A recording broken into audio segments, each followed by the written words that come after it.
Você sabe as equações diferenciais presentes em um circuito RC? Oi, gente, tudo bem com vocês? Eu sou Luana, curso Licenciatura em Matemática na UFMG, e hoje vim falar um pouquinho sobre as equações diferenciais no circuito RC.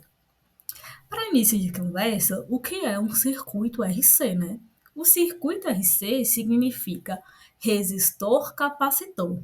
É um dos primeiros circuitos interessantes que a gente pôde criar e analisar. São componentes essenciais em sistemas elétricos e eletrônicos, sendo usado, por exemplo, como parte de filtros em sistemas de áudio para controlar a frequência permitida. Ele também é um dos primeiros que a gente precisa levar em conta o tempo, né? E para a gente entender isso de uma forma mais precisa, a gente usa conceitos de cálculo e é aí que entram as equações diferenciais.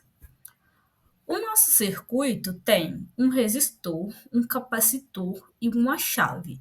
Quando a gente fechar essa chave no ponto a nossa fonte epsilon vai começar a carregar o nosso capacitor com a corrente até que a tensão entre as placas do capacitor seja igual à força eletromotriz da nossa fonte. Enquanto houver corrente no circuito, as cargas vão se acumular nas placas do capacitor.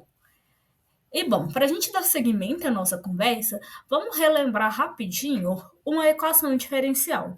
Essa da tela é uma equação diferencial linear de ordem 1. Equações diferenciais são equações que contêm derivadas de uma ou mais variáveis em relação a uma ou mais variáveis independentes. Bom, elas podem ser classificadas em homogêneas, não homogêneas, e sua ordem é de acordo com a ordem da derivada que aparece. Né? Há diversas formas da gente resolver uma equação diferencial e matérias destinadas apenas para esse fim. Bom, relembrado, vamos voltar aqui na questão dos estudos de eletromagnetismo, né? Quando a gente está estudando eletromagnetismo, a gente é apresentada a uma lei que nos diz que a soma da queda de tensão no resistor e no capacitor é igual à voltagem. A partir daí, então, a gente tem essa equação que aparece na tela, em que R é a resistência elétrica do fio e a corrente elétrica, C, a capacitância do capacitor, Q, a carga e E, a voltagem.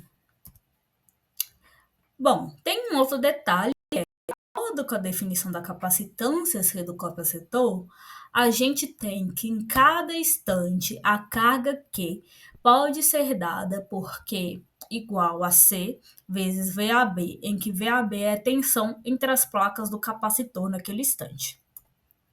Bom, gostaria de chamar a atenção para como a gente pode definir corrente elétrica, né, como sendo a derivada da carga em função do tempo. E aí já aparece, né, a derivada que a gente relembrou o que é uma equação diferencial. Então, vamos ficar de olho nisso que vai ser bem importante aí no segmento. Então, enquanto a gente tem o capacitor sendo carregado e a chave ligada no ponto a gente vai ter a seguinte equação, que é R vezes dQ dt mais Q sobre C igual a E. Ela vem da lei de Kirchhoff que eu falei, né, em dois slides anteriores, só que aqui a gente reescreveu a nossa corrente elétrica, em que dQ dt é corrente, né, e esse Q sobre C é a diferença de potencial, que eu ainda não tinha falado. Como vocês podem ver, surgiu uma equação diferencial. Por quê? Porque agora a gente tem um Q' que é a derivada da carga em função do tempo. E a gente consegue melhorar essa equação, né, se for necessário. É só a gente dividir toda a nossa equação por R e ela fica desse último jeito aí que aparece no slide. Bom, essa é uma equação diferencial ordinária de ordem 1, que a gente resolve pelo método do fator integrante. Então, essa é a primeira equação diferencial que a gente analisa no circuito RC. A gente encontra uma outra equação diferencial quando a gente analisa o que acontece quando fecha a chave no ponto B. né? A gente carregou o capacitor quando a gente fechou ele no ponto A. Quando a gente fechar no ponto B, a gente vai tirar a fonte. Então, a gente vai começar a descarregar esse capacitor. Elétrons da parte negativa vão para a parte positiva. E a equação fica muito parecida com a anterior, só que agora a gente vai ter a equação igual a zero e a gente consegue resolver também pelo mesmo método da primeira. É, Nessa equação, a gente tem que o nosso C vezes Y ele é igual a Q zero, que é a carga inicial do nosso capacitor.